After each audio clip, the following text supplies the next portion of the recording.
So, if you're a fan of gritty, realistic, and action-packed stories, you might want to check out some of the war comics from the 1970s.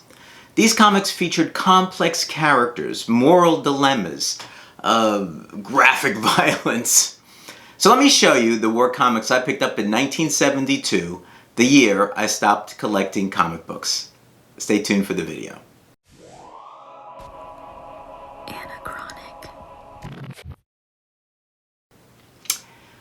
Hi comic fans, I'm Joe and welcome to Anachronic Comics. Now, these war comics from the 1970s are not for the faint of heart, but they're worthwhile because they show how comics can be a powerful medium for exploring the horrors and the heroisms of war. Stay tuned until the end of the video for a controversial issue that I need your help on. So I only have 3 war comics from Marvel that I picked up in 1972. So if you're a fan of Marvel war comics, you might be familiar with 2 of the most iconic characters of that genre, Sergeant Fury and Captain Kelly. Now these 2 soldiers have been fighting Nazis and other enemies since the 1960s, and they have a lot of stories to tell. So in this video, I'm going to give you a brief overview of their history and some of the best and the issues that I have that I've read. Now, Sergeant Fury is the leader of the Howling Commandos, a special unit of Allied soldiers who specialize in daring missions behind enemy lines. He was created by Stan Lee and Jack Kirby in 1963, and he was inspired by popular war movies of the time. In the modern day, he's the tough, no-nonsense leader of S.H.I.E.L.D. Back in that day, though, in the 60s, Sergeant Fury, which was 1940s wars, obviously, Sergeant Fury was a tough, no-nonsense leader who always gets the job done, even if it means breaking some rules along the way. And he has a loyal team of comrades, each with its own particular skills, such as Dum Dum Dugan, Gabe Jones, Izzy Cohen, and Dino Manelli. And Sergeant Fury also had a romantic interest, Pamela Hawley, a British nurse who often gets involved in his adventures. So Sergeant Fury and his Howling Commandos ran for 167 issues from May of 1963 through December of 1981. The series had reprints alternating with new stories from issue number 80 from September 1970, and only in reprints after issue number 120 of July of 1974. So I have 2 issues from 1972. The first one is... The first one I have is Sergeant Fury and his Howling Commandos number 98. Alright. The artist for the cover here was Dick Ayers and the author was Gary Friedrich. Okay. What is it? Yeah, Dugan's Deadly Dozen. And number 99, Gorillas in Greece. So Combat Kelly is another war hero who debuted in 1972. He was created by Gary Friedrich and Dick Ayers, and he was based on real-life hero Audie Murphy, who was the most decorated American soldier of World War II. Combat Kelly is a young and experienced recruit who joins the Leatherneck Raiders, a group of Marines who fight in the Pacific Theater. He quickly proves himself to be a brave and skilled fighter, earning the respect of his fellow Marines and the nickname Combat. He also has a rivalry with this guy named Sarge, the gruff leader of the Raiders, who often challenges him to prove his worth. So Combat Kelly and his Deadly Dozen only ran for 9 issues from June of 1972 to October of 1973. And I only have that one issue, Combat Kelly and his Deadly Dozen number 1, the first appearance of Combat Kelly and the Leatherneck Raiders, where they are sent to sabotage a Japanese airfield. On the DC side, Robert Kanigher and Joe Kubert almost single-handedly developed the war genre for DC. Kanigher was the creator, with Kubert, of many of the characters I'll be showing. And Kubert's art is some of his best. So if you're a fan of war comics, you probably know who Sergeant Rock is. He's the tough-as-nails leader of Easy Company, a group of soldiers who fought bravely in World War II. He's also one of the most iconic characters in comic book history, and he made his debut in 1959. Sergeant Rock was created by writer Robert Kanigher and artist Joe Kubert, who wanted to tell realistic and gritty stories about the horrors and heroism of the war. They based Sergeant Rock on real-life soldiers that they knew or read about and gave him a distinctive look. A helmet with a bullet hole, a cigar in his mouth almost all the time, and a Thompson submachine gun in his hands. The series followed the adventures of Sergeant Frank Rock and his unit, the Easy Company, as they fought in World War II. Now, Sergeant Rock was known for his gritty realism, human drama, and moral dilemmas, as well as stunning artwork and action scenes by Joe Kubert. Rock's dog tag number was 409966, which had been, it's claimed, Robert Kanigher's own military serial number. Now, Sergeant Rock first appeared in Our Army at War number 83 in June of 1959, but he wasn't the star of the show yet. He was just one of many soldiers featured in the anthology series, which focused on different aspects of the war. But he quickly became popular with the readers who liked his courage, charisma, and compassion.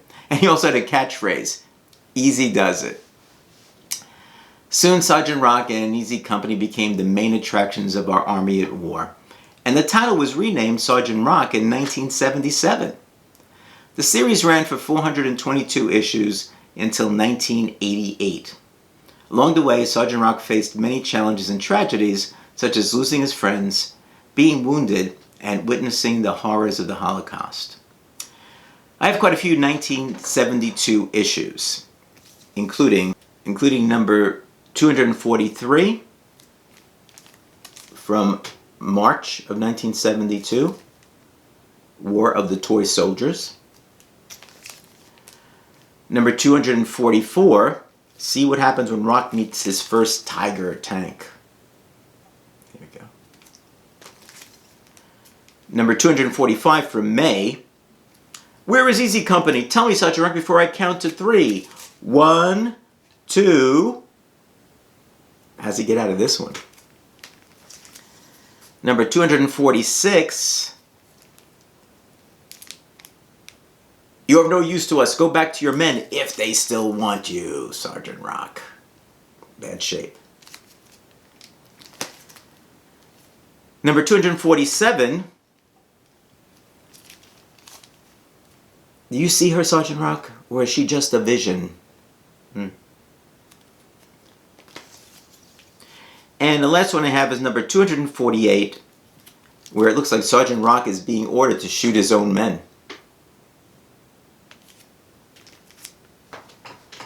So, Sergeant Rock is widely regarded as one of the best comic book heroes of all time, and he's influenced many other characters and creators.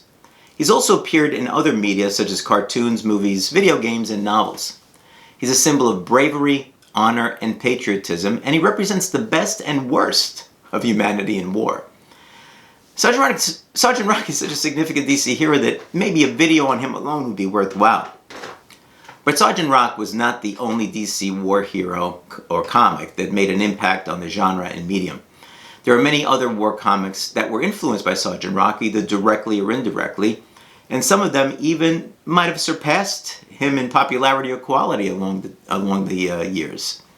So here are some of the most notable examples in comic books that I bought in 1972.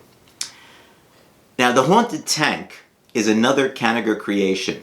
This series debuted in 1961 and starred Lieutenant Jeb Stewart and his crew, who operated a Sherman tank, haunted by the ghost of Confederate General J.E. Jeb Stewart. The ghost would offer advice and warnings to the tank crew, but also sometimes cause trouble and confusion. So The Haunted Tank was a mix of war, horror, and humor, and often featured supernatural or fantastical elements. Now, none of the members of the Haunted Tank crew ever believed that Jeb could communicate with the spirit of his ancestor. As such, they always felt that Jeb was slightly off his rocker. So Jeb's ability to work with others while being led by the spirit of his ancestor is similar to that of Fighting Yank. The Haunted Tank appeared primarily in GE Combat, an anthology series that sometimes included stories about Sergeant Rock and Johnny Cloud, a Native American fighter pilot who fought in World War II as part of the Flying Cloud Squadron. So I have number 154. Don't Shoot Us, We're Americans. And number 155. Keep back! You Americans caused the death of my family and friends. So Joe Kubert not only drew the covers here, but he also edited these. Star Spangled War Stories was the title of a comic book anthology published by DC Comics that featured war-themed characters and stories. Among the features published in this series were writer-editors Robert Kanigher's The Unknown Soldier. He debuted in 1966, and it featured an unnamed American soldier who underwent extensive plastic surgery to disguise himself as various Nazi officers and sabotage their operations.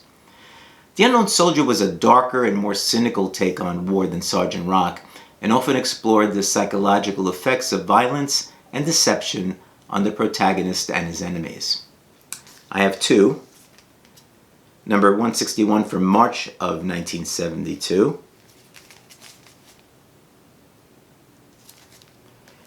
And number 162 from May of 1972. So if you're a fan of DC War Comics, you might have heard of the Losers. They were a group of soldiers who were considered expendable by their superiors and sent on suicide missions during World War II. The Losers consisted of Captain Storm, Johnny Cloud, Gunner, Sarge, and later on, Ona Thompson. They fought against the Nazis, the Japanese, and even some supernatural threats. The Losers were created by Robert Kanigher and Ross Andru in 1969, and they appeared in several issues of Our Fighting Forces. Their first appearance as a group was in the Haunted Tank Crew in GI Combat number 138 from October-November 1969, in a story titled The Losers. Now, they were inspired by the movie The Dirty Dozen, which featured a similar team of misfits and outcasts. The Losers had a gritty and realistic style that contrasted with the more colorful and fantastical superhero comics of that time. And I have two more here. Our Fighting Forces number 135 from February of 1972. And number 136 from April of 1972. Now, Weird War Tales was an anthology series that told war-related stories with science fiction, horror, mystery, and suspense. Each issue was hosted by Death. He was usually depicted as a skeleton dressed in a different military uniform in each issue. Recurring characters began to appear late in the series, notably Creature Commandos, who we are going to see in the new DCU. I have a few different issues here. I have number 4 from April of 1972. Number 5 from June of 1972. And number 6 from August of 1972. So war comic books are a genre of comic books that gained popularity in English-speaking countries following World War II, when comic publishers began including stories of wartime adventures in their titles. The Silver Age also introduced science fiction, fantasy, and humor into the war comics, while the Bronze Age, which include the books I showed today, shifted to darker, more violent, and more realistic stories, mainly because of the social unrest of the time and the general anti-war movement in the country based on the Vietnam War. So before I close, I have a question for you. Do you think that the war comics are the best art by Joe Kubert?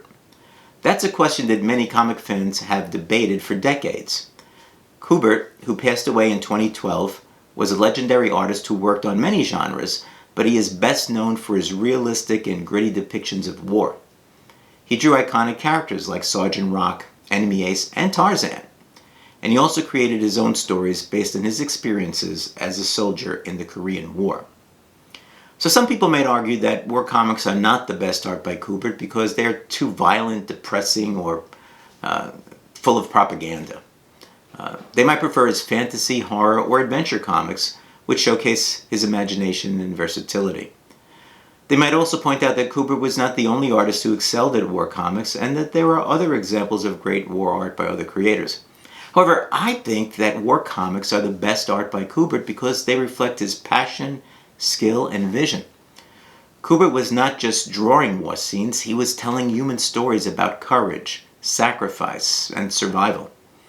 He was not glorifying war, he was exposing its horrors and tragedies. He was not following a formula, he was experimenting with different styles and techniques. He was not just an artist, he was a storyteller. What do you think? Are war comics the best art by Kubert? Let me have your opinion in the comments below. In part 4, I'll be showing my Jack Kirby DC comics from 1972, the year I stopped collecting comic books. Thanks for watching. If you like this type of content, please subscribe and share this video with your friends. Be well, and I'll see you soon.